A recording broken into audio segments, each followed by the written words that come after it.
இன்றைக்கான மினி விலாகில் நம்ம என்ன பார்க்க போகிறோன்னா வெத்தலை செடியை வந்துட்டு எது நடவு செய்யறதுன்னு பார்க்கலாம்.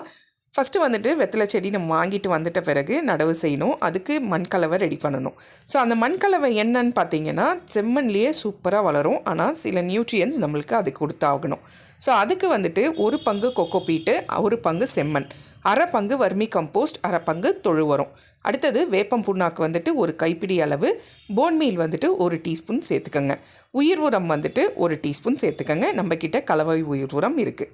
ஸோ இதை எல்லாத்தையும் சேர்த்துட்ட பிறகு மண்ணை நல்லா கலரி விட்டுட்டு லூசன் பண்ணிட்ட பிறகு நான் இன்றைக்கி 10 இன்ச்சு பாட் எடுத்திருக்கேன். 10 இன்ச்சு பாட்டில் ஃபுல்லாக வந்துட்டு ரொப்பிக்கணும். மண்ணை ரொப்பிட்ட பிறகு அதுக்கப்புறம் நம்ம வந்துட்டு நம்மளோட வெத்தலை செடியை வந்துட்டு நடவு செய்யணும். ஸோ செடியில் இருக்கிற அந்த கருப்பு கலர் கவரை எடுத்துகிட்டு மண்ணை வந்து நல்லா ஆழம் பண்ணிவிட்டு அதுக்கப்புறம் செடி நடவு செய்யணும். தாய் மண் இருக்குது இல்லைங்களா, அதை வந்துட்டு நல்லா லூசன் பண்ணிவிட்டு அதுக்கப்புறம் செடி வைக்க ஆரம்பிக்கணும். அப்போ தான் வேர் படர்ந்து வரும். இப்போ நல்லா தண்ணி தாராளமாக ஊற்றி விட்டுட்டு ஒரு 2 நாள் நிழல் பாங்க இடத்துல வச்சுருங்க. 2 நாளைக்கு அப்புறம் ஆஃப் ஷேடு வெயில், ஆஃப் ஷேடு நிழல் வர மாதிரி இடத்துல வச்சு விட்டுருங்க. 3 நாளில் துளிர் எடுக்க ஆரம்பிச்சிடும்.